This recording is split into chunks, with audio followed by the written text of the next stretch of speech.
Pelajaran Sekolah Sahabat, Jumat 12 September 2025, pelajaran yang ke-11 di triwulan yang ketiga.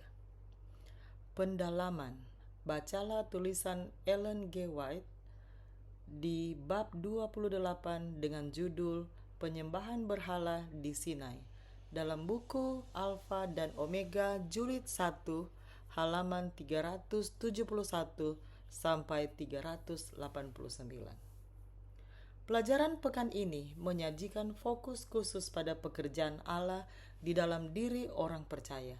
Tuhan dapat melakukannya di dalam kita, melakukan jauh lebih banyak daripada yang kita doakan atau pikirkan. Efesus 3 ayat 20.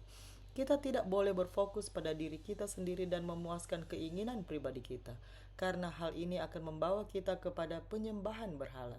Sebaliknya, perhatian kita harus tertuju kepada Allah dan kuasa-Nya.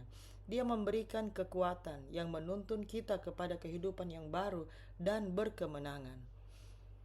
Kasih tidak berbeda halnya dengan keadilan, menuntut agar terhadap dosa ini dijatuhkan hukuman.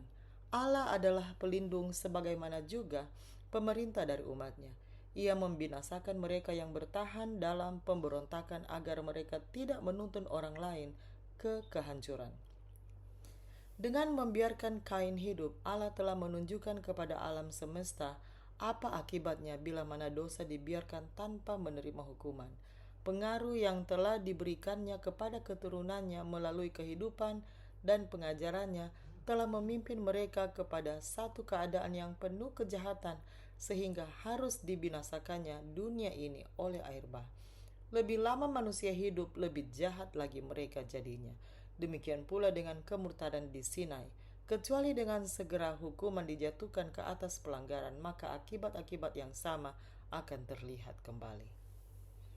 Pertanyaan-pertanyaan untuk diskusi.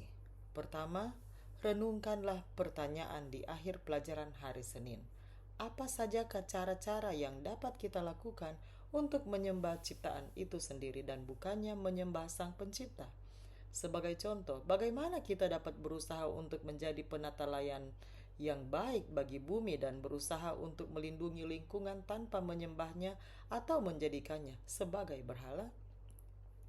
Pertanyaan untuk diskusi yang kedua, kita dapat melihat gawatnya situasi dari konsekuensi dan hasil dari suatu tindakan atau dari keseriusan reaksi terhadap peristiwa tersebut. Mengapa Musa memerintahkan untuk menghukum mati orang-orang yang dengan keras kepala menolak untuk bertobat dan terus melanjutkan pemberontakan mereka terhadap Allah dan ajarannya? Pertanyaan untuk diskusi yang ketiga, mengapa penebusan pengganti adalah satu-satunya model penebusan yang benar? Mengapa teori penebusan apapun yang menyangkal atau meremehkan fondasi substitusi dari Injil merupakan kesalahan teologis yang menyedihkan?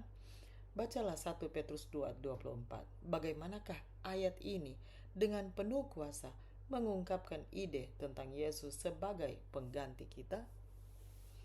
Demikianlah bacaan pelajaran Sekolah Sahabat Jumat 12 September 2025. Sampai bertemu di bacaan pelajaran Sekolah Sahabat selanjutnya. Tuhan memberkati.